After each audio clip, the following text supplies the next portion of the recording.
Nama Botak Chin sebenarnya bukanlah diperolehi daripada para serupanya, tapi ia bermaksud Cina tidak bekerja. Selain itu, dia juga diberikan gelaran Robin Hood modern di kemuncak kerjayanya. Pada awalnya, Botak Chin hanya bekerja sebagai pembantu di sebuah pasar borong di Jalan Tun Ismail. Walau bagaimanapun, tahukah Anda di sini jugalah titik permulaan kerjaya Botak Chin sebagai penjanaya paling dikehendaki pada masa itu. Sewaktu bekerja di pasar borong, Botak Chin telah terpengaruh dengan kegiatan jenayah dan menyertai kongsi gelap bernama Geng 360 yang menguasai kawasan itu. Kagum dengan kehebatan kawan-kawannya dalam Geng 360, Botak Chin yang baru berumur 18 tahun ketika itu telah berpakat bersama 3 lagi rekannya melakukan rompakan pertama pada tanggal 19 April 1969. Selepas memiliki senjatanya sendiri, dia telah menubuhkan kumpulannya sendiri dan melakukan 8 lagi rompakan pada September 1969. Akibatnya kumpulan mereka berjaya ditumpaskan oleh pihak polis dan hukuman 7 tahun penjara, tetapi dibebaskan awal pada November 1974. Selepas dibebaskan daripada penjara, Botak Chin coba untuk mengubah kehidupannya menjadi orang biasa dengan menjalankan perniagaan menjual sayur-sayuran di pasar.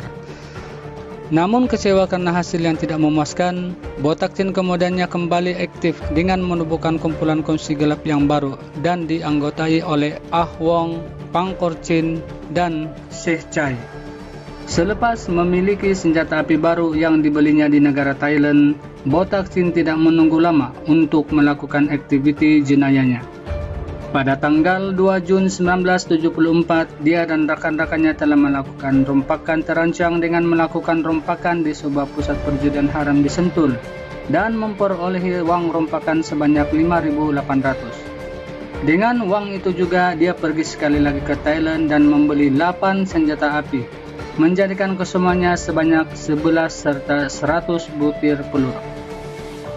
Pada tanggal 20 Julai, mereka bertambah agresif lagi dengan sebuah bank di Jalan Imbi menjadi sasaran kumpulan Botak Chin dan berjaya melarikan uang sebanyak 95.000. Selepas rompakan bank, kuil Cina di Jalan Kolam Air, Kuala Lumpur kemudian menjadi sasaran seterusnya dan berjaya melarikan uang sebanyak 10.000 serta beberapa lagi barang kemas dan barang berharga lain. Tidak terhenti di situ. Pada tanggal 26 Oktober 1975, Botak Chin dan rekan-rekannya melakukan rompakan terbesarnya di sebuah klub lumba kuda dan berjaya melarikan uang sebanyak 218.000. Dengan uang itu, sekali lagi Botak Chin telah membeli beberapa senjata api termasuk 5 butir bom tangan serta 1.000 butir peluru di Thailand. Kemunculan semula Botak Chin dengan seri rompakannya mendapat perhatian polis dan timbalan Ketua Jabatan Siasatan Jenayah Kuala Lumpur pada masa itu, yaitu DSP S. Kulisinggam, ditugaskan memburunya hingga ke lubang cacing. Akibat daripada itu, Botak Chin dan kumpulannya menghadapi kesukaran untuk mendapatkan senjata api. Namun Botak Chin yang terkenal dengan sifat agresifnya menjadikan anggota polis sebagai sasaran untuk mendapatkan senjata api. Dia berjaya merampas 3 pucuk pistol milik 3 anggota polis dan berjaya merampas senjata api milik seorang pengawal keselamatan ketika merompak sebuah bar di Sentul. Pasukan polis terus memburu kumpulan Botak Chin dan pada 25 September berjaya menembak seorang ahli kumpulan Botak Chin yaitu Ah Kwan di sebuah kedai runcit di Jalan Kovil Hilir.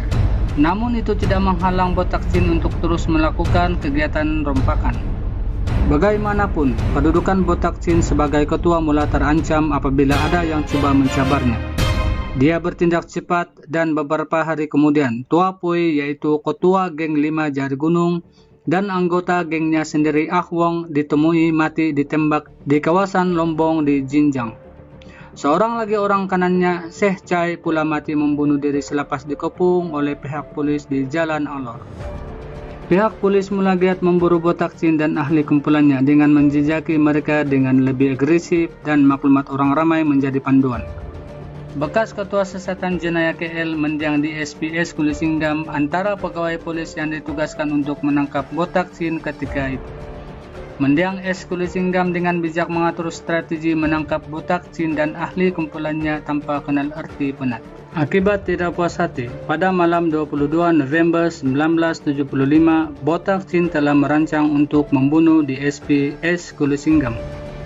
Kereta yang dinaiki S. Kulusinggam ditembak bertalu-talu di persimpangan lampu isyarat Jalan Davis, Pekeliling, Kuala Lumpur. Beliau terselamat daripada serangan itu, namun salah satu peluru daripada tembakan tersebut terkena bahagian rusuk kanannya yang sekaligus mengoyakkan bahagian hati dan tembus ke paru-paru.